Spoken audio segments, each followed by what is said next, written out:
नाना जान, मैं इस लंबे लंगूर के साथ हरगिज भी पाकिस्तान नहीं जाऊंगी। मेरा दिमाग खराब नहीं हुआ जो इस सड़ियल इंसान के साथ इतना लंबा सफर करूं। आप इसे कह दें कि जिस फ्लाइट से ये आया है ना उसी से वापस उड़ जाए। मैं तो नहीं जाने वाली इसके साथ। इफ्रा ने ड्राइंग रूम के ऐन वस्त में खड़े होकर पांव पटकते हुए ऐसा दो टोक ऐलान किया जैसे किसी आलमी जंग का बगल बजा रही हो। उसका गोरा चेहरा गुस्से से टमाटर की तरह सुर्ख हो रहा था और बड़ी बड़ी सी आंखों में शोले भड़क रहे थे। अल्तमिश साहब ने सोफे पर बैठे बैठे गहरा और थका हुआ सांस लिया। वो पिछले 1 घंटे से अपनी इस जिद्दी नवासी की मिन्नतें कर रहे थे, जिसकी रगों में बिल्कुल अपने मरहूम बाप अरबाज खान का जिद्दी खून दौड़ रहा था। बेटा, ऐसे नहीं कहते, वो शारिक है, आपके सगे ताया का बेटा है, कोई गैर तो नहीं है ना। और फिर वो बेचारा इतना इतना बड़ा बिजनेस छोड़कर सिर्फ आपको लेने आया है क्योंकि जायदाद के उन खानदानी मामलात पर आपके दस्तखत होना कानूनन लाजमी है। इसमें बच्चों की तरह जिद करने वाली क्या बात है मेरी बच्ची। अल्तमिश साहिब ने इंतहाई प्यार से समझाने की कोशिश की। उनका अंदाज इस बात का सबूत था कि वो तुर्की में रहने के बावजूद अपने आबाई वतन से कितने जुड़े हुए थे। दरअसल अल्तमिश साहिब के वालिद साहिब अपनी जवानी में ही पाकिस्तान से इस्तांबुल मुंतकिल हो गए थे, लेकिन उन्होंने अपने घराने में पाकिस्तानी तहजीब और जुबान को मरने नहीं दिया था। और यही वजह थी कि जब इफ्रा के वालिद अरबाज खान तालीम के सिलसिले में इस्तांबुल आए तो अल्तमिश साहब ने बाइखलाक और होनहार पाकिस्तानी नौजवान को ना सिर्फ अपने दिल में जगह दी बल्कि अपनी इकलौती बेटी सोफिया की भी शादी उसी से कर दी। अरबाज खान ने भी शुरू से ही ये तय कर रखा था कि उनकी बेटी तुर्की का कल्चर तो सीख ही जाएगी, लेकिन उसे अपने आबाई मुल्क की जुबान और तहजीब पर मुकम्मल अबूर होना चाहिए। और आज उनकी वही लाडली बेटी अपने नाना के सामने खड़ी जगड़ रही थी। मुझे नहीं चाहिए कोई जायदाद नाना जान, आप उसे शार्क मछली से कह दे कि मैं इस्तांबुल में ही खुश हूँ। इफ्रा ने सीने पर बाजू बांधते हुए हतमी फैसला सुनाया और वो फेर कर खिड़की से बाहर देखने लगी। वो जानती थी कि उसकी जिद बेतुकी है, लेकिन पाकिस्तान ना जाना असल वजह वो किसी को कैसे बताती। दूसरी जानिब अल्तमिश साहिब के उस पुरताईश घर के एक खूबसूरत गेस्ट रूम में शाहरुख खान गुस्से से टहलता अपने मोबाइल पर बात कर रहा था। उसकी चोरी पेशानी पर बल पड़े हुए थे और रगों में जैसे खून की बजाय लावा दौड़ रहा था। मामा, आपने और बाबा ने मिलकर मुझे किस अजाब में डाल दिया है। मेरा वहां पाकिस्तान में इतना अहम प्रोजेक्ट मेरे बगैर रुल रहा है और मैं यहाँ पिछले 1 हफ्ते से उस आफत की परकाला और बदतमीज लड़की के नखरे उठा रहा हूँ जिसे सीधे मुंह बात करने की तमीज तक नहीं है। शारिक की भारी और मर्दाना आवाज में इस वक्त शदीद चंचलाहट कूट कूट कर बढ़ी हुई थी, जबकि फोन के दूसरी जानिब मौजूद उसकी वालदा नूर अफशा की खनखारती हुई हंसी गूंज रही थी, जो उनकी जिंदा दिल और हंसमुख शख्सियत का खासा थी। हाय अल्लाह, मेरा शेर बेटा एक छोटी सी लड़की से डर गया। अरे बेटा जी, वो तुम्हारे सगे चाचा की इकलौती निशानी है। हमने तो पूरे खानदान में फख्र से ऐलान कर रखा है कि हैदर शाह का बेटा अपनी कजन को लेने गया है। और तुम्हारी छोटी बहन यशमा तो रोज मेरा दिमाग खाती है कि भाईजान इफ्रा को कब ला रहे हैं, और तुम हो कि हार मान कर बैठ गए हो। शारिक का दिल चाहा कि अपना सर बेड की साइड टेबल पर दे मारे। उसने गहरी सांस लेकर अपने गुस्से को काबू किया। मामा, ये कोई इम्तिहान नहीं है, ये मेरी बर्दाश्त का कत्ले आम है। आपको अंदाजा नहीं है वो लड़की कितनी ढीठ और जिद्दी है। उसके नाना उसे 12 मना चुके हैं, लेकिन उसकी सुई एक ही बात पर अटकी हुई है कि उसने पाकिस्तान नहीं जाना। अब आप ही बताएं कि मैं क्या करूं? क्या उसके पांव पड़ जाऊं या उसके सामने हाथ जोड़कर गिड़गिड़ाऊं, या फिर एक ही ऑप्शन बचता है, उसे किडनैप करके ले आऊं। शारिक ने गुस्से से अपने बाल नोचते हुए कहा तो नूरे अफशा ने एक बार फिर से जोरदार कहका लगाया। तुम्हें जो भी करना है करो मेरे बच्चे, पाँव पकड़ने हैं तो पाँव पकड़ लो, मिन्नतें करनी है तो मिन्नतें कर लो, और अगर फिर भी वो ना माने तो सीधा किडनैप करके ले आओ। बस मेरी भतीजी अपने घर में चाहिए मुझे। अब तुम जानो और तुम्हारा काम। नूरे अफशा ने जैसे अपना हतमी फैसला सुनाकर फोन काट दिया था, जबकि शारिक खान बेबसी से बंद फोन को घूरने लगा। उसका दिमाग खुद ब खुद माजी के उन दरीचों की तरफ भटक गया जो 15 साल पहले उसके चाचा अरबाज खान अपनी अहलिया सोफिया और 4 साल की इफ्रा को लेकर पाकिस्तान आए थे। हाशिम खान के 2 ही बेटे थे, बड़े हैदर खान और छोटे अरबाज खान। हैदर खान की शादी नूरे अफशा से हुई थी, जो कि बहुत हंसमुख खातून थी। उनका बड़ा बेटा शारिक और छोटी बेटी यशमा थी।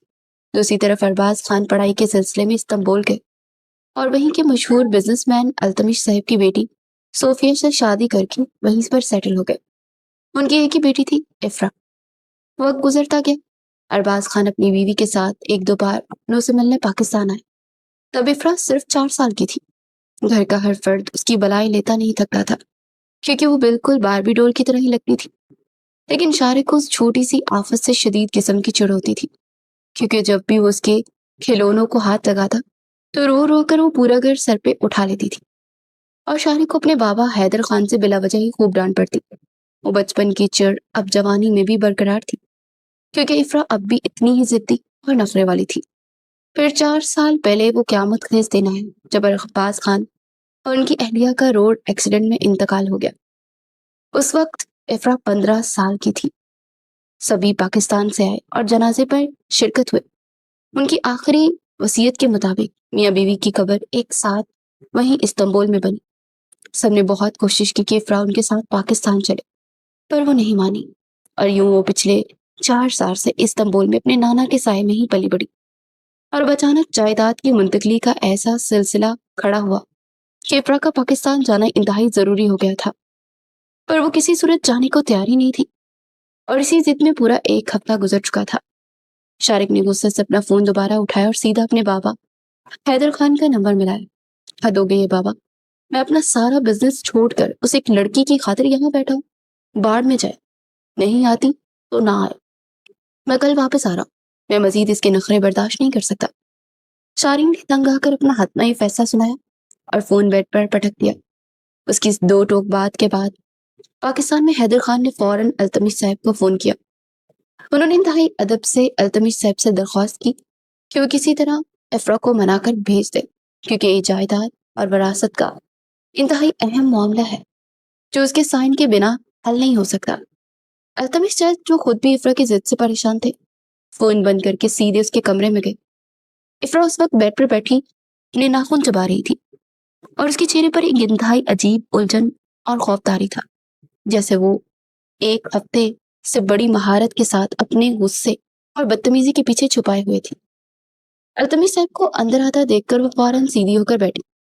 التمش صاحب نے اس کے پاس بیٹھ کر نہایت شفقت سے اس کے سر پر ہاتھ پھیرا۔ افرا، میری بچی، تم جانتی ہو نا، میں نے آج تک تم سے تمہاری مرضی کے خلاف کچھ بھی نہیں مانگا، لیکن آج میری بات مان لو، میں تمہیں اپنی قسم دیتا ہوں، کل تم ہر حال میں شارق کے ساتھ پاکستان جاؤ گی، ورنہ میں سمجھوں گا کہ تمہارے دل میں اپنے برے نانا کی کوئی عزت ہی نہیں۔ التمش صاحب نے انتہائی جذباتی انداز میں اسے اپنی قسم دی۔ افرا کا چہرہ ایک دم سے پیلا پڑ گیا۔ نانا جان کی قسم کسی صورت نہیں توڑ سکتی تھی، اور ان کی بات ٹالنا اس کے بس میں نہیں تھا۔ اس نے بے بسی سے نانا جان کو دیکھا اور بمشکل اپنا سر اس بات میں ہلا دیا۔ ٹھیک ہے نانا جان، اگر آپ کی یہی مرضی ہے تو میں کل جاؤں گی، آپ پلیز پریشان نہ ہو۔ اس نے سر جھکا کر حامی تو بھر لی، لیکن اس کے اندر جیسے خوف کے مارے زلزلے آ رہے تھے۔ وہ چاہ کر بھی کسی کو وہ سچ نہیں بتا پا رہی تھی، جس کی وجہ سے وہ دراصل پاکستان جانے سے انکاری تھی۔ وہ شارق کو تو ہرگز نہیں بتا سکتی تھی، ورنہ وہ مغرور انسان ساری زندگی اس کا مذاق اڑاتا۔ وہ رات بھر کروٹیں بدلتی رہی اور دل ہی دل میں نہ جانے کتنی آیتیں اور دعائیں پڑھتی رہی کہ کل کا دن کسی طرح سے خیریت سے گزر جائے۔ اور اگلی صبح استنبول کا موسم کافی سرد اور خوشگوار تھا، لیکن افرا کے ماتھے پر پسینے کی باریک بوندیں چمک رہی تھی۔ وہ اپنا سامان پیک کر کے لاؤنج میں آئی تو شارق پہلے سے ہی تیار کھڑا تھا۔ اس نے بلیک جینز اور لیدر جیکٹ پہن رکھی تھی، اور اس کے مخصوص مہنگے پرفیوم کی خوشبو پورے لاؤنج میں پھیلی ہوئی تھی۔ افرا کو دیکھ کے اس کے لبوں پر ایک فاتحانہ مسکراہٹ ابھر آئی۔ اوہ، تو محترمہ نے بلاخر ہتھیار ڈال ہی دیے۔ میں تو سوچ رہا تھا کہ شاید مجھے تمہیں کسی بوری میں بند کر کے لے جانا پڑے گا۔ شکر ہے تم نے خود ہی شرافت کا راستہ چن لیا۔ شارق نے طنز کا تیر چلایا تو افرا نے غصے سے گھورا اور اپنا ہینڈ کیری زور سے زمین پر پٹکا۔ تم زیادہ خوش فہمی میں مت رہو، میں تمہاری وجہ سے نہیں بلکہ اپنے نانا جان کی وجہ سے جا رہی ہوں، اور مجھ سے ذرا دور ہی رہو، تمہاری شکل دیکھ کر ویسے ہی میرا موڈ خراب ہو جاتا۔ افرا نے تڑک کر جواب دیا اور تیز قدموں سے باہر کی جانب گاڑی کی طرف بڑھ گئی۔ شارق نے ایک سرد آہ بھری اور مسکراتا ہوا اس کا سامان اٹھا کر پیچھے پیچھے چل دیا۔ गाड़ी एयरपोर्ट की तरफ रवां थी और पिछली सीट पर बैठे उन दोनों के दरमियान एक अजीब सी कशीदगी थी। इफ्रा की हालत अंदर से गैर हो रही थी। उसका दिल पसलियों से टकरा रहा था और हाथ पांव बर्फ की तरह ठंडे हो चुके थे। वो शीशे से बाहर देखते मुसलसल होंठ हिलाकर कुछ पढ़ रही थी और उसके चेहरे की हवाइयां उड़ी हुई थी। शारिक ने कनखियों से उसे देखा तो उसकी इस अजीब और गरीब हालत पर हैरान हुआ। क्या हुआ? कोई काला जादू कर रही हो क्या कि रास्ते में हमारी गाड़ी का टायर पंक्चर हो जाए और तुम्हें जाना ना पड़े? शारिक ने शरारत से उसकी तरफ कदरे झुककर पूछा तो इफ्रा ने बौखला कर उसे देखा। तुम अपने काम से ना काम रखो और मुझे दुआएं मांगने दो। एक गुनहगार इंसान के साथ सफर कर रही हूँ मैं। पता नहीं रास्ते में क्या आफत आ जाए, इसलिए मैं अपने तहफ्फुज के लिए अल्लाह से दुआ कर रही हूँ ताकि तुम्हारी नहुसत मुझ पर ना पड़े। इफ्रा ने इतनी हाजिर जवाबी से काम लिया कि शारिक का मुंह खुले का खुला रह गया। उसने बेसाख्ता कहका लगाया जो उसके गले से निकलकर इफ्रा के हवासों पर छा गया। वाह मोहतरमा, मानना पड़ेगा तुम बदतमीज तो हो, लेकिन इतनी क्रिएटिव बदतमीजी करोगी ये नहीं सोचा था। खैर, तुम जितनी मर्जी दुआएं मांग लो, अब तुम्हें मुझसे और मेरे साथ सफर करने से कोई ताकत नहीं बचा सकती। शारिक ने एक आंख मारते हुए मुस्कुरा कर कहा तो इफ्रा का दिल चाह के उसका सर फाड़ दे। वो बस दांत पीस कर रह गई। उसे दोबारा अपना सामान पर ध्यान देकर दुआएं मांगने लगा, क्योंकि असल इम्तिहान तो अभी शुरू होने वाला था। एयरपोर्ट की अजीमुशान इमारत के सामने गाड़ी रुकी तो इफ्रा को यूं लगा जैसे उसके पैरों तले से किसी ने कालीन खींच लिया हो। वो गाड़ी से उतरी तो उसकी टांगों में मन मन बड़की हो रही थी। शारिक ट्राली पर सामान रखता उसके पास आया और उसे यूं मुजस्समा बने खड़े देखकर भवें उचकाई। चलो बेशहजादी साहिबा, अब रेड कारपेट बिछाऊं क्या तुम्हारे लिए? जल्दी चलो, फ्लाइट का टाइम हो रहा है। शारिक ने ट्राली आगे बढ़ाई तो इफ्रा ने गहरा और कांपता हुआ सांस लिया और मुश्किल से अपने कदम उठाए।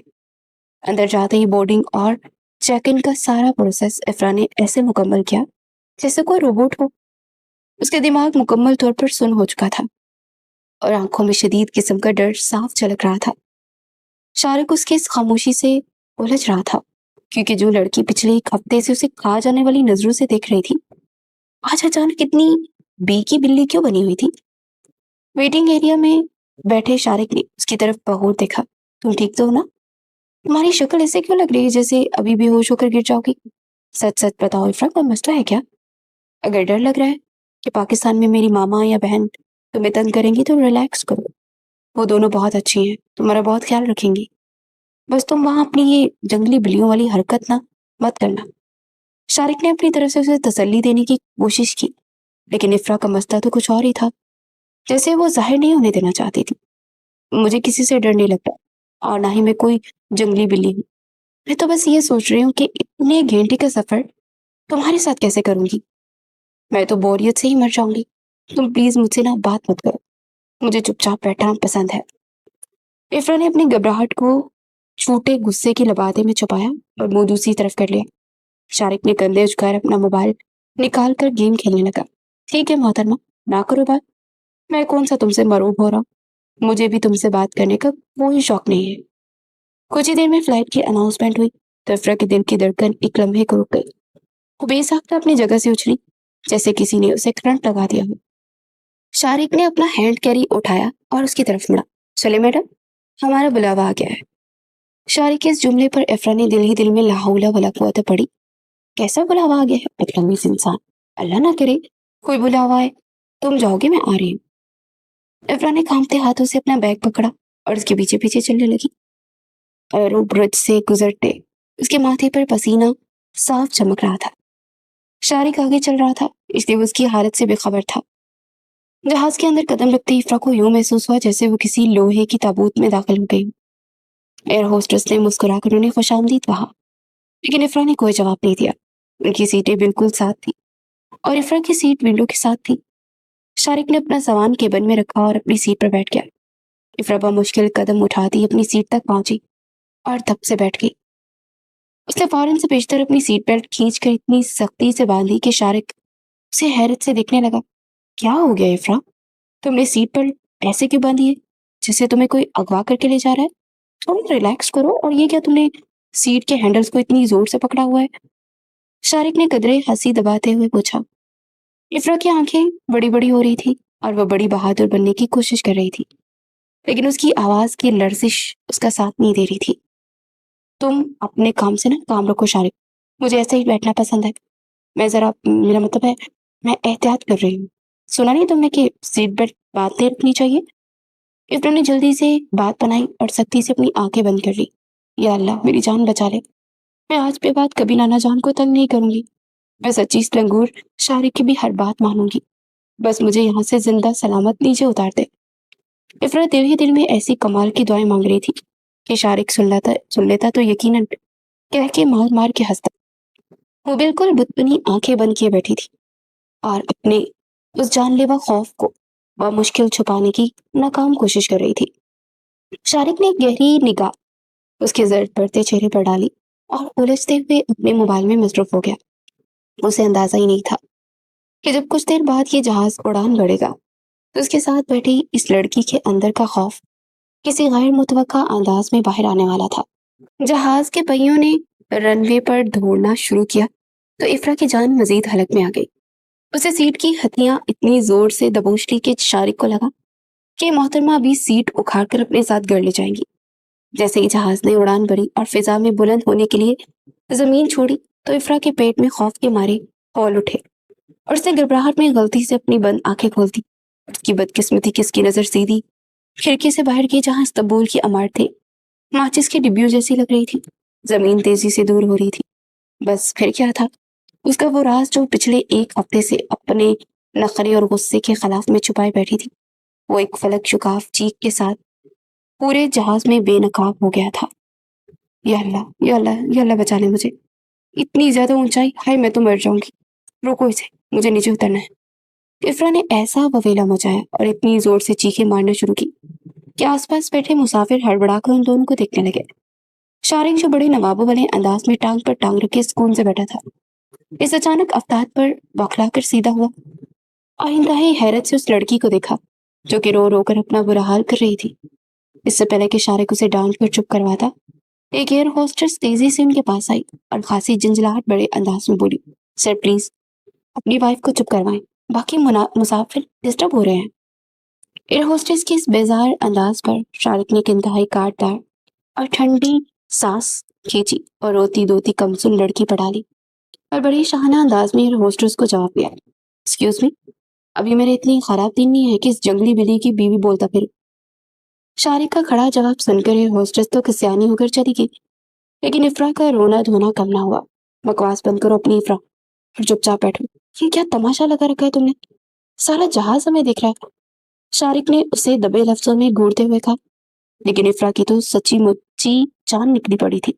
مجھے نہیں جانا تمہارے ساتھ شارق، مجھے نیچے اتار، میں نے کہا نا میں نہیں جاؤں گی، نانا جان نے زبردستی بھیجا ہے مجھے، ہائے اللہ مجھے بہت ڈر لگ رہا۔ افرا پوٹ پوٹ کر روتے ہوئے بولی تو شارق کا منہ کھلے کا کھلا رہ گیا کہ استنبول کے اس بڑے اور مشہور بزنس مین کی اکلوتی نواسی اتنی اڑیل لڑکی دراصل اونچائی سے ڈرتی ہے اور پہلی بار جہاز میں بیٹھ رہی ہے۔ تبھی جہاز نے بادلوں کی تہہ میں آتے ایک زوردار ہچکولہ کھایا اور افرا کی اس قدر آواز پاختہ ہوئے کہ اس نے جھٹ سے اپنی سیٹ بیلٹ کھولی اور اٹھ کر پیچھے کی طرف بھاگنے لگی۔ جیسے ہی جہاز نے، بلکہ کوئی لوکل بس ہو، وہ ایک قدم آگے بڑھی تھی کہ جہاز نے ہوا میں ایک اور ہچکولا لیا اور افرا اپنا توازن کھو کر سیدھی لہرا کر شارق کی گود میں جا گری۔ شارق جو اس کی اس احمقانہ حرکت پر اسے بازو سے پکڑے ڈانٹنے والا تھا، ایک دم نرم و نازک وجود کو اپنی گود میں کرتا دیکھ کر بے اختیار اپنے دونوں بازو اس کے گرد حصار کی صورت میں باندھ گیا تاکہ وہ نیچے نہ گر جائے۔ یا اللہ بچا لے، میں آج کے بعد ساری نمازیں پڑھوں گی، میں کبھی کسی سے جھوٹ نہیں بولوں گی، اور سچی میں نانا کو بھی کبھی تنگ نہیں کروں گی، بس آپ آج میری جان بچا لے۔ افرا شارق کے سینے میں منہ چھپائے آنکھیں میچے ایسی معصومیت سے گرگرا رہی تھی کہ شارق کی مردانہ انا اور سارا غصہ کہیں ہوا میں ہی تحلیل ہو گیا تھا اور اس کے ہونٹوں پر ایک انتہائی دلکش اور بے ساختہ مسکراہٹ ابھر آئی تھی۔ وہ چند لمحے اس قدرت کی سحر افرا کی اس بے بچکانہ حرکتوں میں گم رہا، لیکن پھر اسے یاد ہے کہ وہی ڈیٹ لڑکی ہے جس نے اسے پچھلے 7 دن اس کا جینا حرام کر رکھا تھا۔ اس نے فوراً اپنے چہرے کو، تاثرات کو بدلا اور اسے کمر سے تھام کر خود سے الگ کیا۔ کیا پکے ہوئے آم کی طرح میری گود میں گری ہو؟ شرم ہے یا نہیں؟ ऐसे कौन गिरता है किसी पर? शारिक ने अपनी मुस्कुराहट दबाते तंज का तीर चलाया तो इफरा, जो पहले ही डर के मारे कांप रही थी, एकदम शर्मिंदगी से सुर्ख हो गई। वो रोते रोते उसे तिरकी बितिरकी जवाब देने लगी थी कि जहाज ने हवा में ही खतरनाक गोता लगाया और इस बार इफरा ने बकायदा चीख मारकर शारिक की शर्ट को मुट्ठियों में दबोचा और दोबारा उसके सीने में जा लगी। प्लीज शारिक, मुझे बचा लो, मुझे बहुत डर लग रहा है, मैं मर जाऊंगी। इफरा की आवाज में इस कदर सच्चा खौफ था और उसकी बड़ी बड़ी सी आंखों से आंसू टूट कर शारिक की शर्ट पर गिर रहे थे। शारिक ने जैसे उसके आंसू देखे तो उसका सारा गुस्सा एकदम मॉम की तरफ निकल गया। ओके रिलैक्स इफरा, कुछ नहीं होता, ये बस नॉर्मल हवा का दबाव है जिसकी वजह से जहाज हिल रहा है। मैं हूं यहाँ, डरो मत, आंखें बंद रखो, लंबी सांस लो और अब चुप करके बैठ जाओ। घंटों का ही सफर है, जैसे तैसे दुआएं मांगते गुजर ही गया। जैसे ही जहाज ने पाकिस्तान की सरजमीन पर पहिए टिकाए तो इफरा ने यूं सुकून का सांस लिया, जैसे उसे कोई नई और दूसरी जिंदगी मिल गई। वो जहाज से बाहर निकली तो उसके कदमों में दोबारा वही पुरानी जान और चेहरे पर वही पुरानी तेवर वापस आ गए थे। शुक्र है या अल्लाह तेरा, अब मर जाऊंगी पर दोबारा जिंदगी में कभी जहाज पर नहीं बैठूंगी। इरफा ने एयरपोर्ट के लॉन्च में चलते हुए बड़े वसूख से ऐलान किया। शारिक जो अपना सामान घसीटता उसकी तरफ चल रहा था, उसने एक तंजिया निगाह उस पर डाली और शरारत से बोला, मतलब तुम अब कभी इस्तांबुल वापस नहीं जाओगी? सारी जिंदगी मुझे गरीब के सर पर बैठने का इरादा है क्या? शारिक के इस ड्रामाई अंदाज पर इफरा के कदम एकदम से थम गए और उसने हैरत से शारिक को देखा। ओ हाँ, ऐसे तो मैंने सोचा ही नहीं कि मुझे वापस भी जाना पड़ेगा, तो बड़ा मसला होगा। इफरा ने मुंह बसोरते हुए कहा तो शारिक ने एक जोरदार कहका लगाई और उसे पीछे छोड़ता हुआ तेजी से बाहर के जाने पड़ गया जहां गाड़ी उनका इंतजार कर रही थी। इफरा भी गुस्से से पाँव पटकती हुई उसे कोसती उसके पीछे भागी क्योंकि वो उसके सामने हार मानना नहीं चाहती थी। गाड़ी जब हैदर खान की शानदार और रवायती हवेली नुमा घर के सामने रुकी तो इफरा उस घर की खूबसूरती देखकर ही वाकई मुतासिर हुई। वो जैसे ही अंदर दाखिल हुई तो पूरा खानदान उसके इस्तकबाल के लिए लाउंज में मौजूद था। शारिक की वालदा और अफशा ने तो आगे बढ़कर इफरा को यूं गले लगाया जैसे उनकी अपनी सगी बेटी हो। मेरी जान सी बच्ची, कितनी बड़ी और प्यारी हो गई है, बिल्कुल अपनी मामा की तरह हसीन। नूरे अफशा ने उसकी बधाई लेते हुए कहा तो इफरा का दिल उनकी इस बेपनाह मोहब्बत पर एकदम पसच गया। उसके दादा हैदर शाह ने भी आगे बढ़कर उसके माथे पर प्यार दिया और उसे खुशामदीद कहा। और इस दौरान शारिक की छोटी बहन यशमा, जो कि एक इंतहाई चुलबुली और प्यारी सी लड़की थी, वो भागती हुई आई और इफरा से लिपट गई। इफरा आपी, मैंने आपका कितना इंतजार किया। आपको पता है भाईजान तो बस बहाने बनाते हैं, अगर मैं होती ना तो आपको कब का इस्तांबुल से उड़ा कर ले आती। रेशमा की बातों पर सब हंस पड़े और इफरा को पहली बार एहसास हुआ कि शारिक का खानदान वैसा नहीं जैसा अकड़ू ये शख्स खुद है। वहां इफरा की कजन नीलम भी मौजूद थी जो कि इनकी खाला की बेटी थी और वहां मेहमान आई हुई थी। उसने भी मुस्कुराकर इफरा को सलाम किया। घर का हर फर्द इफरा की खूब आवभक्त कर रहा था और उसे इतनी बेतहाशा मोहब्बत और इज्जत मिल रही थी कि वो वाकई एक पल के लिए अपना सारा गुस्सा भूल गई थी। खाने के बाद सब लाउंज में बैठे चाय पी रहे थे कि बातों ही बातों में नूरे अफशा ने एक ऐसा ऐलान किया जिसने पूरे घर में एक नया फसाद खड़ा कर दिया।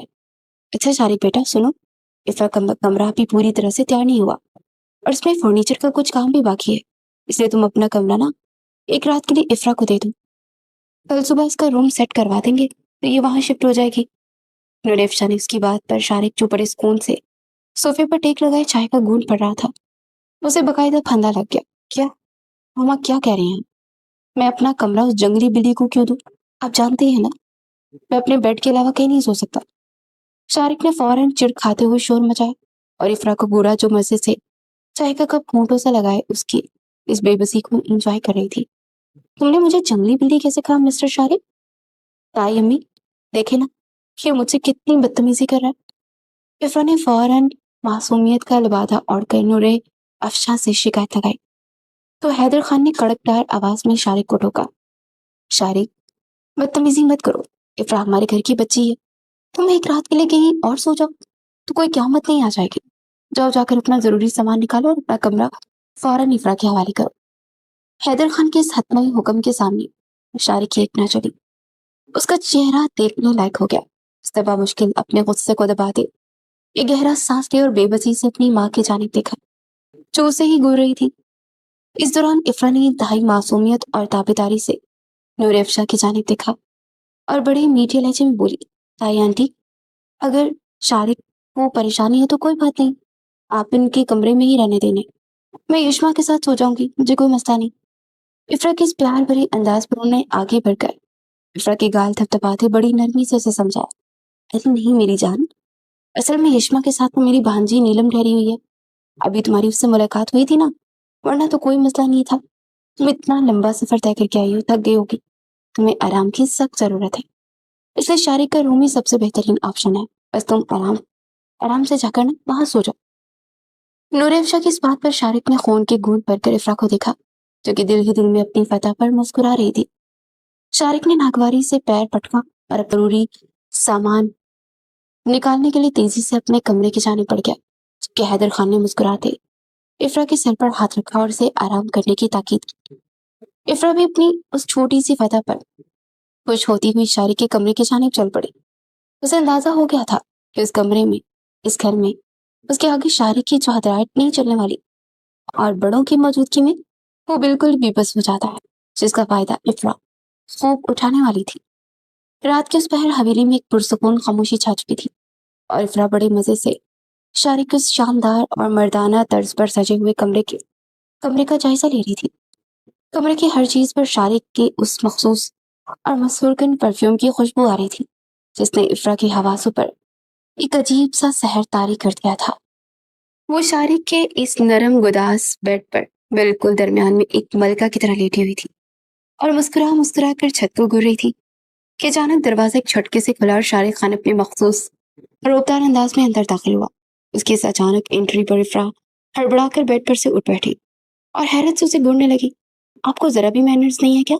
किसी लड़की के रूम में इंटर होने से पहले इजाजत लेते हैं या कम से कम दरवाजे को नॉक ही कर सकते हैं। आप तो ऐसे अंदर घुसे चले आ रहे हैं जैसे किसी बस में चढ़ रहे हो। इफ्रा ने अपनी बड़ी कुछ फाइल्स उसके लेने के लिए अलमारी की तरफ बढ़ रहा था कि वहीं रुक गया और एक तंजिया निगाह उसकी जानिब डाली। ओ हेलो, अपने ना ये मैनर्स का सबक अपने पास रखो और ये मत भूलो कि ये मेरा कमरा है, जिस तरह चाहे आऊं और जिस तरह चाहे जाऊं। मुझे अपने ही कमरे में आने के लिए तुमसे परमिशन लेने की कोई जरूरत नहीं है। शारिक ने नहायत सुकून से जवाब दिया और अपनी फाइल्स ढूंढने लगा, जो कि इफ्रा भी कहाँ चुप रहने वाली थी। फौरन बेड से उतरी और उसके पीछे जाकर खड़ी हो गई। वैसे कमरा तो अच्छा है, मैं कल ताई आंटी से कहूंगी कि ये कमरा पक्का पक्का मुझे दे दे, आपको गेस्ट रूम में शिफ्ट करवा दे। इफ्रा की इस बात पर शारिक ने फाइल्स हाथ में पकड़ी और तेजी से मुड़कर से देखा। ऐसे मानना पड़ेगा, मामा के सामने ये जो मासूम बनने की एक्टिंग कर रही हो, तुमसे आप पर आ गई होगा। जैसे इफ्रा मासूम या मासूम तो कोई है ही नहीं। रही बात इस कमरे की, तो ये तुम्हें कभी नहीं मिल सकता, ये सिर्फ मेरा है। शारिक की आंखों में एक अजीब सी चमक और होंठों पर एक शरारती सी मुस्कुराहट उभर आई थी। उसने एक कदम इफ्रा की जाने बढ़ाया तो इफ्रा घबरा कर पीछे हट गई, पर शारिक ने उसकी आंखों में आंखें डालते अपना फासला मजीद कम कर दिया। हाँ, एक सूरत में ये कमरा तुम्हें भी मिल सकता है, और वो ये है कि तुम्हें मुझसे करना पड़ेगा, मेरी सेज सजाकर इस बिस्तर पर बैठना पड़ेगा, फिर भी तुम्हें ये कमरा मिल सकता है। बोलो, मंजूर है ये सौदा? शारिक की आवाज में इस कदर बिला की कशिश और उसका लहजा इतना मसूरकन था कि इफ्रा की सांसें जैसे गले में अटक गई। उसके अंदर इतने करीब आने पर इफ्रा को फौरन वो जहाज वाला मंजर याद आया, जब वो खौफ के मारे उसकी गोद में जा गिरी थी और शारिक ने उसे अपनी मजबूत हिसार में ले लिया था। वो सारे लम्हात इफ्रा के दिमाग में एक फिल्म की तरह चलने लगे और उसके दिल की धड़कनें पूरी तरह से बेतरतीब हो गई। वो दोनों एक दूसरे की आंखों में खोए हुए थे कि इफ्रा ने बमुश्किल अपने दिल पर हाथ रखकर अपनी घबराहट छुपाने की कोशिश की और थोड़ा सा पीछे होते बोली, मिस्टर शारिक, दरवाजा इस तरफ है, अपना रास्ता नापे। इफ्रा ने उसका नाम जानबूझकर बिगाड़ते हुए कहा, तो शार्क ने दिलकश कहका लगाया, ये शार्क किस दिन तुम्हें सच्ची मुझे निकल जाएगा, बचकर रहना मुझसे।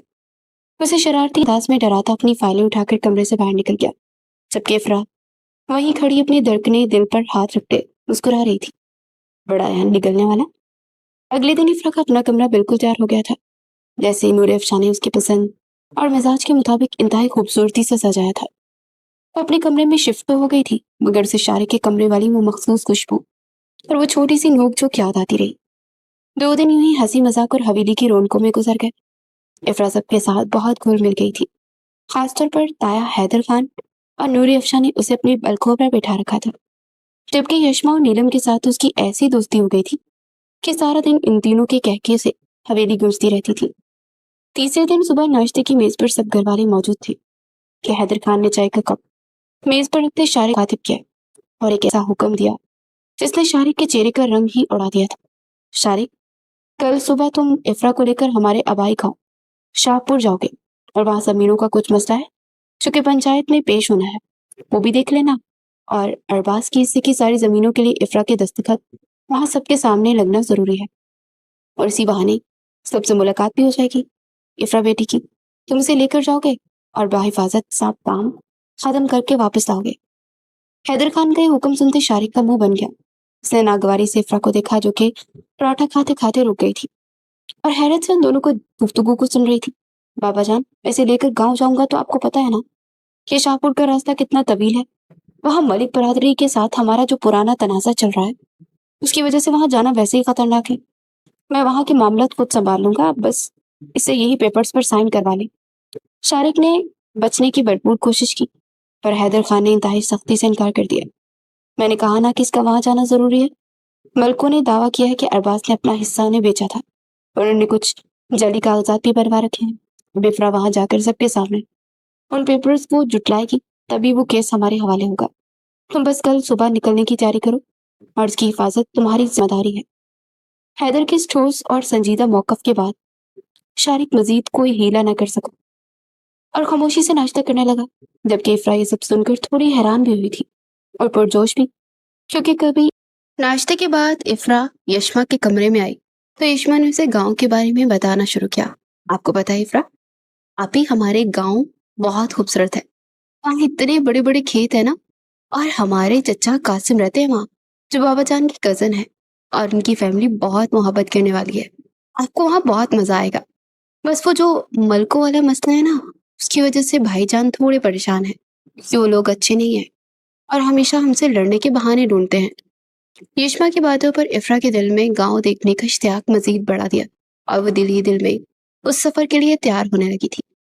उसे शारिक के साथ जाने से कोई खास महसूस नहीं हो रहा था, बल्कि एक अजीब सी खुशी थी जिसे वो खुद भी समझने से जिसे कासिर थी। अगली सुबह सवेरे ही शारिक ने अपनी गाड़ी निकाली और इफ्रा को लेकर शाहपुर की तरफ निकल गया।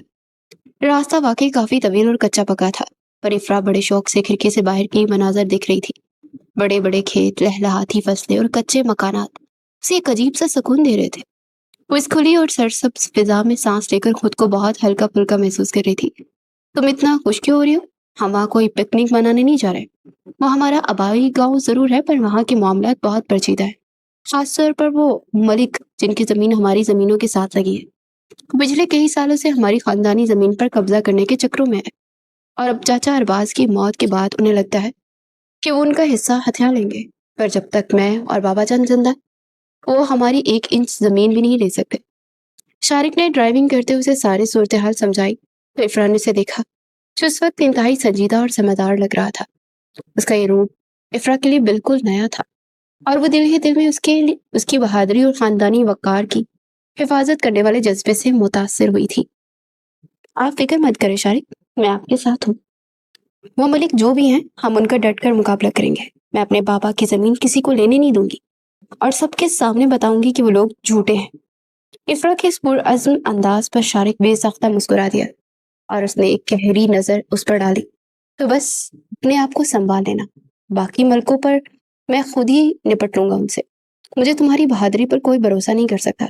जिस लड़की के जहाज पे बैठकर जान निकल जाती है, वो मलकों का क्या ही मुकाबला करेगी। शारिक ने शरारत से तंज किया तो इफ्रा का चेहरा शर्मिंदगी से लाल हो गया और उसने बुरा सा मुंह बनाकर खिड़की से बाहर देखना शुरू कर दिया। पर उसके लबों पर छुपी हुई मुस्कुराहट थी जो शारिक की मौजूदगी और उसके इस दोस्ताना अंदाज का एहसास दिला रही थी। उन दोनों के दरमियान अब वो कड़वाहट काफी हद तक कम हो चुकी थी और एक अनकही सी मफाहमत ने जन्म ले लिया था। गाड़ी जब शाहपुर गांव की हदूद में दाखिल हुई तो जैसे पूरा गांव ही उनके इस्तकबाल के लिए उमड़ आया था। शारिक खान की इस गांव में एक अलग ही इज्जत थी। लोग इसकी गाड़ी देखते ही रास्ते से हटकर अदब से हाथ उठाकर सलाम कर रहे थे। उनकी गाड़ी के इंतहाई वसी और पुरानी तर्ज की शानदार हवेली के सामने रुकी जहाँ उनके गांव वाले रिश्तेदार चचा कासिम और चची जुबैदा उनके मुंतजर थे। वो लोग गांव की रवायात के ऐन मुताबिक उनका इस्तकबाल करने के लिए खड़े थे। इफरा जैसे ही गाड़ी से उतरी तो चची जुबैदा ने आगे बढ़कर उसे फूलों का हार पहनाया और अपने सीने से लगा लिया। फिर एक बुजुर्ग खातून आई जो कि रिश्ते में उनके वालिद अरबाज की चची थी। देखे तो अम्मा, कौन आया है? अरबाज की बेटी आई है। उनकी आंखों में आंसू आ गए। माशाल्लाह माशाल्लाह, मेरी बच्ची, मेरे अरबाज की निशानी। तो बिल्कुल अपने बार पर ही गई है। तेरा चेहरा देखकर तो मुझे मेरा अरबाज ही याद आ गया। तेरा बाप अरबाज और हैदर मेरे हाथों में ही खेल कर पड़े हुए हैं बेटी। अल्लाह तुझे सलामत रखे मेरी दी। तूने इतने सालों बाद अपने कदम इस मिट्टी पर रखे हैं। आज तो हमारी हवेली की भाग ही जाग गए। उनके इस बेलौस और खालिस मोहब्बत ने इफरा की आंखों में भी नमी ला दी। उसे एहसास हुआ कि वो कितने सालों तक इन मुखलिस रिश्तों से दूर रही है और इस तकबोल की चकाचौंध में उसने इस मोहब्बत करने वालों को कभी याद ही नहीं किया था, क्योंकि उसके बाबा की यादों को आज भी अपने सीने से लगाए बैठे थे। गांव की औरतें और लड़कियां उसे हैरत और मोहब्बत से देख रही थी, क्योंकि वो अपने वज़ाकता में बिल्कुल किसी गैर मुल्की शहजादी जैसी लग रही थी। पर उसकी आंखों में मौजूद हया और उसकी बात करने का शाइस्ता अंदाज सबके दिल को मुआ ले गया था। चाचा कासिम ने शारिक के कंधे पर फखर से हाथ रखा और बोले, मेरा बब्बर शेर आ गया। अब इन मलकों को पता चलेगा कि हाशिम खान की जमीनों की तरफ आंख उठाकर देखने का क्या अंजाम होता है। उन्होंने जो वो जैली कागजात बनाकर पंचायत में तूफान खड़ा करने की कोशिश की है ना, कल तुम और ये बच्ची जब वहां खड़े होकर सबूत दोगे तो उनके मुंह काले हो जाएंगे। शारिक ने इंतहाई एहतराम से चाचा कासिम की बात का जवाब दिया। इफरा वहीं खड़ी ये सब सुनते हुए महसूस कर रही थी कि वो सिर्फ एक जमीन का टुकड़ा बचाने नहीं आई, बल्कि अपने खानदान की इज्जत और वक़ार की जस्सा बन चुकी है। और इस जंग में शारिक खान उसके साथ एक मजबूत पहाड़ की तरह खड़ा है। पंचायत में इफरा ने जब दलेरी और खुद इत्मीनादी के साथ मलकों के बताए हुए झूठे कागजात को बेनकाब किया था और इस पर गांव के हर शख्स ने दांतों तले अपनी उंगलियां दबा ली थी।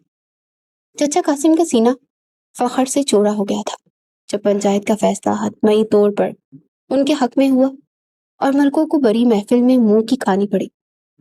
वापसी पर शारिक की गाड़ी कच्चे और धूल भरे रास्ते पर हवेली की तरफ रवा दवा थी। इफरा के चेहरे पर एक फातिहाना मुस्कुराहट सजी हुई थी। तुम तो बिला वजह ही मुझे डरा रहे थे।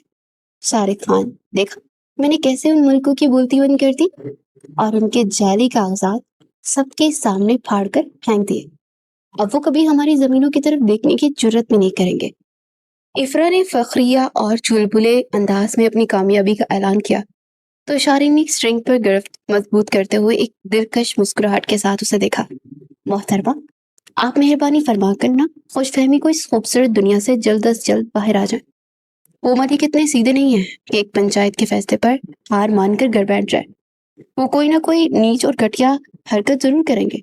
इसलिए बेहतर है कि आप अपनी बहादुरी के किस्से सुनाने के बजाय थोड़ा मोहतात रहें। शारिक के तनबिया बड़े अंदाज ने वो पूरी तरह से गोया कि अचानक दरख्ता हाल पुरानी जीपों ने तेजी से उनकी लैंड क्रूज का रास्ता रोका और उनमें से एक लाठियां और डंडे लिए कई गुंडे बाहर निकल आए।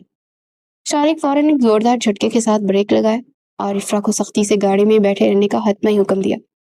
उसके चेहरे की संजीदगी बता रही थी कि सूरत हाल कितनी खराब है और वो बिना कोई परवाह किए अकेला ही गाड़ी से उतरा और उन गुंडों के सामने एक चट्टान की तरह खड़ा हो गया। इफ्रा गाड़ी के अंदर ही बैठी खौफ से कांप रही थी और उसके हाथ पसीने से भीग रहे थे। वो शारिक की इस दिलेरी को देखकर उसका दिल किसी और ही धड़कन में धड़कने लगा। शारिक ने अकेले ही उनमें से 4-5 को जमीन पर गिराकर उनकी दरगत बना दी थी कि अचानक एक गुंडे ने पीछे से वार करने की कोशिश की। इफ्रा बेख्तियार गाड़ी का दरवाजा खोलकर बाहर निकल आई और पूरी ताकत से चिल्लाई, शारिक, तुम्हारे पीछे देखो। इफ्रा की आवाज सुनकर उस गुंडे ने शारिक को छोड़कर इफ्रा की तरफ एक चमकता हुआ खंजर लहराया। शारिक के तो जैसे हवास ही उड़ गए थे और उसने एक लम्हे की बेपरवाह किए बगैर हवा में ही छलांग लगाई और इफ्रा को अपने मजबूत हिसाब में लेकर उसके आगे ढाल बनकर खड़ा हो गया। खंजर इफ्रा को लगने की बजाय शारिक के बाजू को गहराई तक चीरता हुआ निकल गया और खून का एक तेज धार बह निकला। शारिक ने इंतहाई तकलीफ से अपने दांत पीसे पर अपनी गिरफ्त इफ्रा पर जरा भी ढीली न होने दी। वो मुकम्मल खामोशी से सारा दर्द बर्दाश्त कर रहा था और उसके माथे पर पसीने की बूंदें चमकने लगी थी, पर उसकी जुबान से उफ तक न निकली। गुंडे शारिक को इस कदर जख्मी देखकर और गांव के कुछ लोगों को आता देखकर वहां से फरार हो गए, जबकि इफ्रा शारिक को बाजू से तेजी से बहता खून देखकर फूट फूट कर रोने लगी। शारिक, तुम्हारे तो बहुत ज्यादा खून निकल रहा है। तुमने मुझे बचाने के लिए खुद को क्यों जख्मी करवा लिया? अगर तुम्हें कुछ हो गया तो मैं सारी जिंदगी खुद को माफ नहीं कर सकूंगी। इफ्रा ने रोते हुए अपने दुपट्टे का पल्लू फाड़ा और शारिक के बाजू पर इंतहाई सख्ती से बांधने लगी, ताकि किसी तरह से ये खून रुक सके। शारिक ने इतनी शदीद तकलीफ में भी उसके आंसू से भीगे चेहरे को देखा और उसके लबों पर एक धीमी सी मुस्कुराहट उभर आई। तुम रो क्यों रही हो? मैं अभी मरा नहीं हूँ, बस हल्का सा कट ही लगा है। और वैसे भी अगर तुम्हें कुछ हो जाता है तो बाबा जान तो मेरा सर ही कलम कर देते, इसलिए मुझे अपनी जान बचाने के लिए तुम्हें बचाना पड़ा। शारिक ने दर्द की शिद्दत को छुपाते तंज किया और ताकि इफ्रा का खौफ किसी तौर पर कम हो सके। पर इफ्रा को इस वक्त कोई मजाक नहीं सूझ रहा था।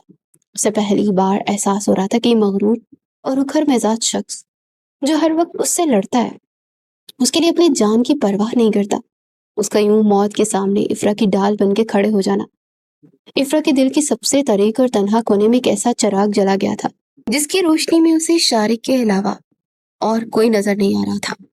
वो रोते उसे सहारा देकर गाड़ी तक लाई और खुद ड्राइविंग सीट पर बैठ गई। उसे ड्राइविंग आती थी, पर उसने कभी पाकिस्तान के इस दुश्वार गुजार और कच्चे रास्तों पर गाड़ी नहीं चलाई थी।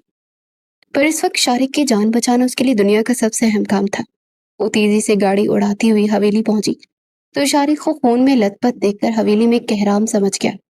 जुबैदा और कासिम ने फौरन गांव के डॉक्टर को बुलाया, जिससे शारिक के बाजू पर कई टांके लगाए और उसे मुकम्मल आराम का मशवरा दिया। अगले दिन वो लोग वापस अपने शहर वाले घर पहुंच चुके थे, जहाँ नूर अफशा की ये हालत देखकर वो रो रो कर हलकान हो रही थी, जबकि हैदर खान शदीद गुस्से में मुल्कों के खिलाफ पुलिस एक्शन ले रहे थे, उन्हें सबक सिखाने की कस्में खा रहे थे। इश्मा में अपने भाई की हालत देखकर परेशान थी। इफरा शारिक के कमरे के खुले दरवाजे पर खड़ी छुप कर उसे देख रही थी, जो बेड पर खामोशी से लेटा हुआ था और उसका दायां बाजू मोटी पट्टियों में जगड़ा हुआ था। वो अपनी इतनी बड़ी तकलीफ को मुकम्मल खामोशी और एक अजीब से जब्त के साथ बर्दाश्त कर रहा था। उसके माथे पर दर्द की कोई शिकन नहीं थी और उसके चेहरे पर एक ऐसा बड़ा ठहराव था जिसने इफ्रा को मजीद उसका गर्वेदा कर दिया था। वो शारिक की इस खामोशी और मजबूत मिजाज पर पूरी तरह से फिदा हो चुकी थी। वो बिना कुछ कहे वहां से पलट गई और सीधा किचन में नूर अफशा के पास चली गई, जो शारिक के लिए यखनी बना रही थी। ताई आंटी, मैंने एक फैसला किया है और मैं चाहती हूँ कि आप मेरी उसमें मदद करें। इफ्रा ने उनके पास खड़े होकर इंतहाई संजीदगी और मोहब्बत भरे लहजे में कहा। तो नूर अफशा ने चौंक कर अपने आंसू साफ किए और उसे देखा। क्या फैसला किया है मेरी जान? तुमने मुझे बताओ, मैं तुम्हारे लिए सब कुछ करूंगी। नूर अफशा ने मोहब्बत से उनका माथा चूमा तो इफ्रा ने उनका हाथ पकड़ लिया। ना ताई आंटी, मैं वापस इस्तांबुल नहीं जाऊंगी। मैं हमेशा के लिए आपके पास यही पाकिस्तान रहना चाहती हूँ। पर मसला ये है कि मैं नाना जान को भी वहां अकेला नहीं छोड़ सकती। वो मेरे बगैर बिल्कुल तन्हा हो जाएंगे। इफ्रा ने अपने दिल की उलझन उनके सामने रखी तो नूर अफशा का चेहरा तक गमगीन था, एकदम खुशी से खिल उठा। उन्होंने फौरन चूल्हा बंद किया और इफ्रा के दोनों गाल चूम लिए। तो इसमें कौन सा बड़ा मसला है मेरी बेटी? अगर तुम हमेशा हमारे पास रहना चाहती हो तो फिर हमेशा के लिए मेरी बेटी बन जाओ। मेरी शारिक से निकाह कर लो और इस घर की बहू बनकर राज करो।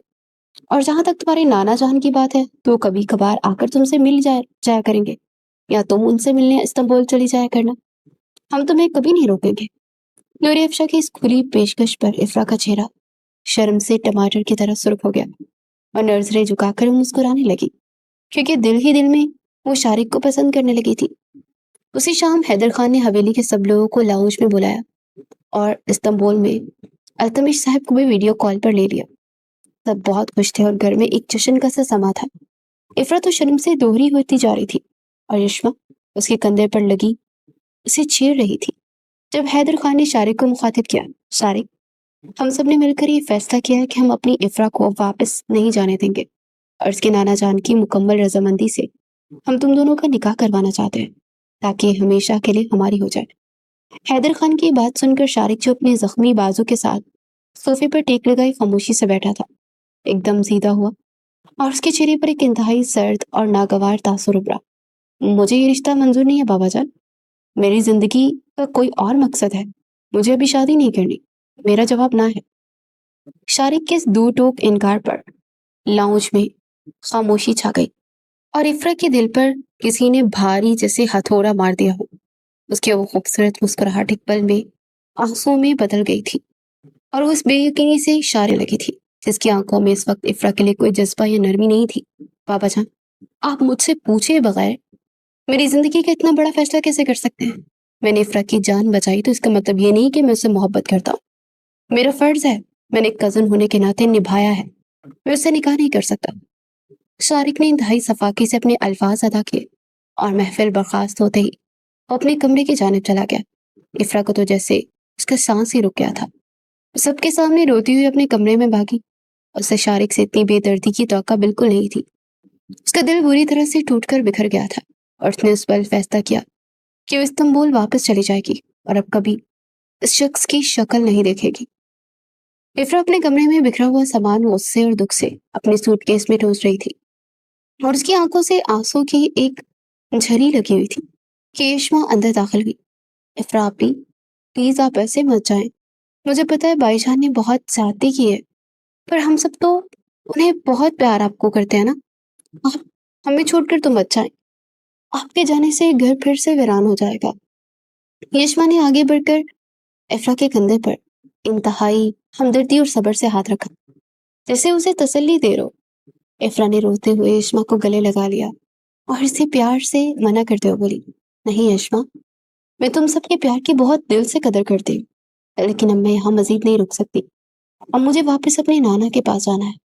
इफ्रा का फैसला अटल था और वो की सुनने को तैयार नहीं थी। इसी दौरान हैदर खान कमरे में दाखिल हुए। उनका चेहरा शर्मिंदगी और दुख से झुका हुआ था। बेटा, मुझे अपने बेटे की इस हरकत पर बहुत अफसोस है। मैंने तुम्हारे नाना जान से बात कर ली है और तुम्हारी 2 दिन बाद की इस्तांबुल की फ्लाइट है। टिकट्स करवा दिए। तुम आराम से वापस जाओ। मैं तुम्हें मजीद मजबूर नहीं करूंगा। हैदर खान ने टिकट्स उसके बेड पर रखी और भारी कदमों के साथ बाहर निकल गए, जबकि इफ्रा ने उन टिकट्स को ऐसे देखा जैसे उसकी मोहब्बत की मौत का परवाना हो। वो शारिक को कभी बुला नहीं सकती थी। उसने पहली बार किसी के लिए इस तरह महसूस किया था, पर उसकी अना उसे यहाँ रुकने की इजाजत नहीं दे रही थी। शारिक के इनकार को 2 दिन गुजर चुके थे और इन 2 दिनों में घर का माहौल बज़ाहिर बहुत खामोश और उदास था, पर अंदर ही अंदर एक अलग सी खिचड़ी पक रही थी जिसमें इकरा बिल्कुल बेखबर थी। वो पिछले 2 दिन से अपने कमरे में कैद थी और तायाजान की दी हुई उन टिकट्स को देख रही थी जिस पर आज सुबह की फ्लाइट का वक्त दर्ज था। आज उसे इस्तांबुल वापस जाना था। उसने आखिरी दिन अपने कमरे को देखा और एक गहरी आह भरकर अपने हैंड कैरी घसीटते हुए दरवाजे की जाने पड़ी। वो बमुश्किल 2 कदम ही चली थी कि दरवाजा खुला और शारिक खान इंतहाई सुकून से अंदर दाखिल हुआ। शारिक खान ने उसके सूटकेस को देखकर इंतहाई तंजिया और तमानत भरे अंदाज में कहा तो इफरा के दिल पर जैसे किसी ने आरी चला दी थी। वो पहले ही टूटी हुई थी। शारिक के इस बेहिसी पर मजीद तरफ उठी। उसने बिना कोई जवाब दिए गुस्से से अपने आंसू साफ किए और अपना हैंड कैरी घसीटते उसके पास से गुजरने लगी। उसे उस वक्त शारिक का चेहरा देखना भी गवारा नहीं था, पर शारिक ने आगे बढ़कर उसके हाथ से हैंड कैरी सख्ती से खींच लिया और उसे दीवार के साथ लगाकर उसके गिर्द अपने दोनों बाजुओं का मजबूत हिसार बना लिया। क्या मसला है तुम्हारा शारिक खान? जब मैं जा रही हूँ तो मुझे जाने दो। मेरा रास्ता क्यों रोका तुमने? इफ्रा ने गुस्से और दुख से चिल्लाते हुए उसे 1 इंच भी नहीं हिला वो, लेकिन उसके चेहरे पर की इंतहाई दिलकश और शरारती सी मुस्कुराहट उभर आई। इतनी जल्दी क्या है इस्तांबुल जाने की, जंगली बिल्ली? पहले निकाह तो कर लो, फिर एक साथ चलेंगे इस्तांबुल हनीमून मनाने। शारिक आहत इंतहाई प्यार भरे अंदाज में कहा तो इफ्रा के गुस्से की जगह शदीद हैरत ने ले ली और उसकी धड़कनें एकदम से रुक गई। इफ्रा को लगा जैसे शारिक उसके जज्बात का मजाक उड़ा रहा है। उसकी आंखों में दोबारा से आंसू आ गए। तुम कितने बुरे इंसान हो शारिक। 2 दिन पहले तुमने सबके सामने मेरी इतनी बेइज्जती की और मुझे ठुकरा दिया, और आज जब मैं जा रही हूँ तो यहाँ आकर मुझसे मजाक कर रहे हो। मुझे तुम्हारा कोई मजाक नहीं सुनना, मुझे जाने दो। इफ्रा ने दोबारा वहां से निकलने की कोशिश की तो शारिक ने बेसख्ता उसका चेहरा अपने दोनों हाथों के प्याले में भरा और अपने अंगूठे से उसकी आंसू साफ किए। मैं कोई मजाक नहीं कर रहा मेरी जान, मैं बिल्कुल सच कह रहा हूँ। शारिक का लहजा इस कदर नरम और मोहब्बत से लबरेज था कि इफ्रा को अपने कानों पर यकीन ही नहीं आया। तो हुआ कुछ यूं कि जब तुम किचन में मामा से बात कर रही थी ना, تو میں نے سن لیا تھا۔ تم نے تو یہ کہہ دیا کہ تم پاکستان میں ہمیشہ کے لیے رہنا چاہتی ہو، پر میرے نام پر تم شرما کر خاموش ہوئی تھی۔ تو اس نے مجھے سب کچھ بتا دیا تھا۔ شارق کی آنکھوں میں ایک گہری اور شرارتی چمک تھی جس نے افرا کو پلکیں جھکانے پر مجبور کر دیا۔ پر مسئلہ یہ تھا کہ تم میرے سامنے تو ہر وقت اڑیل چڑیل بنی رہتی تھی، اور میں چاہتا تھا کہ تم خود اپنی زبان سے مجھ سے محبت کا اظہار کرو، یا کم از کم مجھے بتا تو چلے کہ تم میرے لیے کیا محسوس کرتی ہو۔ پر تم تو اتنی جلدی ہار مان کر بیٹھ گئی، الٹا اپنا سامان پیک کر کے استنبول بھاگنے کی تیاری کر لی۔ شارق نے اس کی ناک کو پیار سے چھیڑتے ہوئے ساری حقیقت بیان کی تو افرا کا منہ کھلے کا کھلا رہ گیا۔ اس کا مطلب ہے کہ یہ سب ایک ڈرامہ تھا، اور وہ جو ٹکٹس مجھے دی گئی؟ افرا نے حیرت سے پوچھا تو شارق نے ایک زوردار کہکا لگایا۔ وہ ٹکٹس بالکل نکلی ہے، بابا جان اور ماما سب میرے اس پلان میں شامل تھے، لیکن پہلے انہیں کچھ معلوم نہیں تھا۔ وہ بھی تمہاری طرح سچ میں اداس تھے، انہیں بھی میں نے بعد میں ہی بتایا سب۔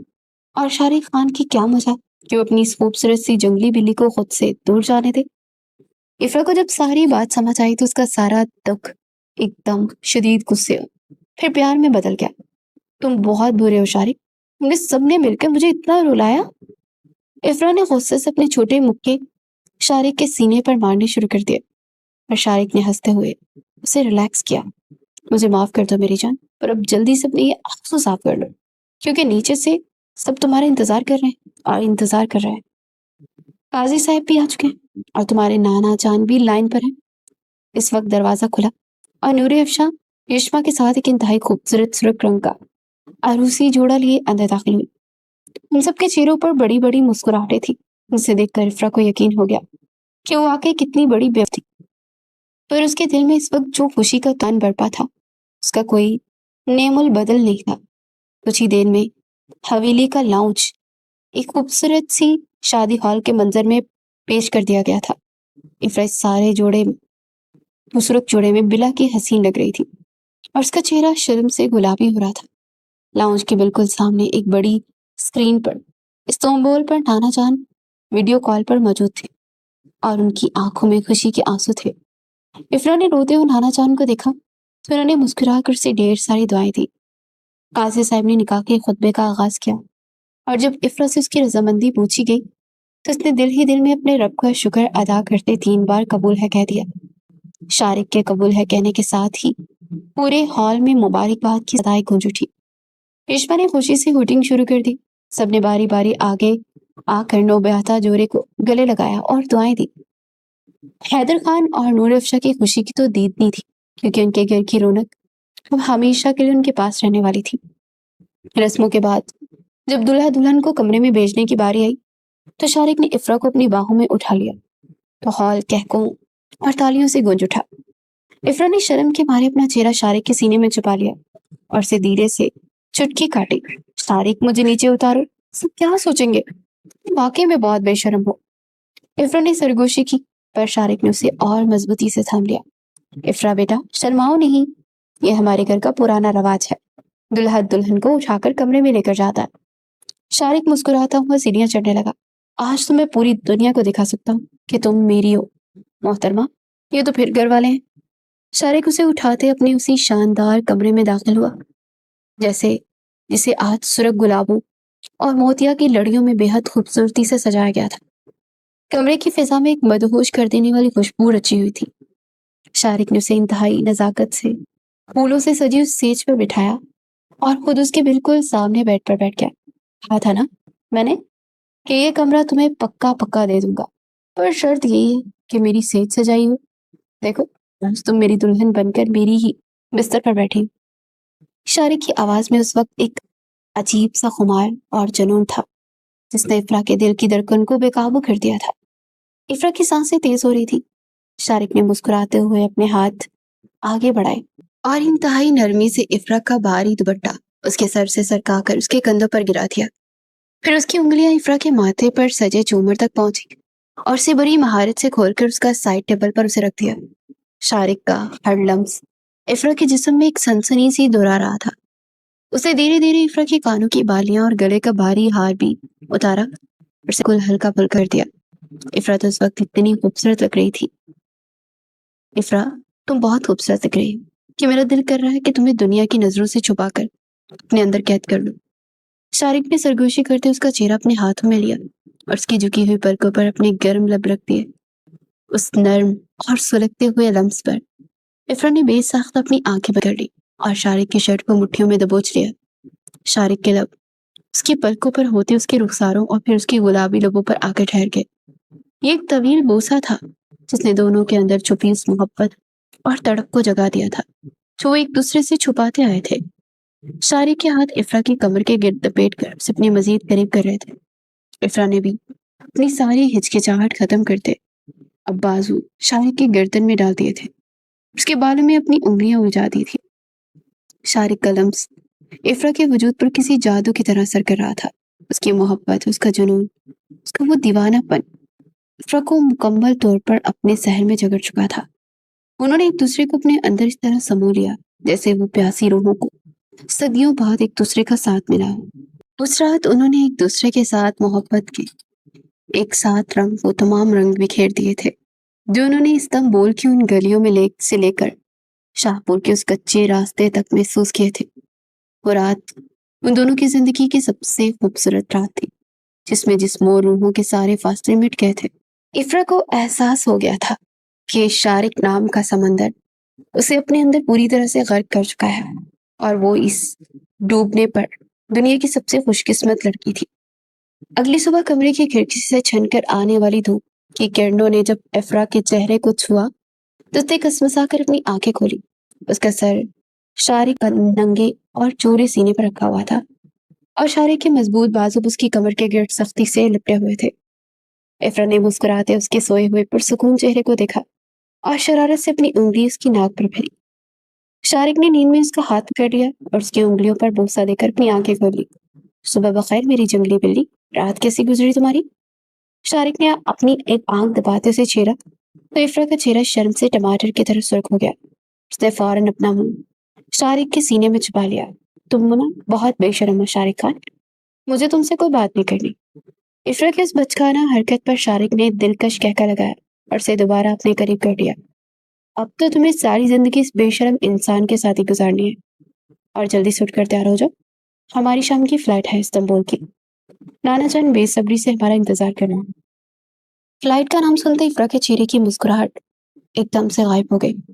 اس کی آنکھوں میں دوبارہ وہی سے پورا فورمٹ آیا۔ I love flight. شارق، کیا ہم ٹرین سے نہیں جا سکتے؟ مجھے بہت ڈر لگتا ہے اس جہاز سے، افرا نے منہ بسورتے ہوئے کہا تو شارق نے اس کے ماتھے پر پیار کیا اور اسے تسلی دی۔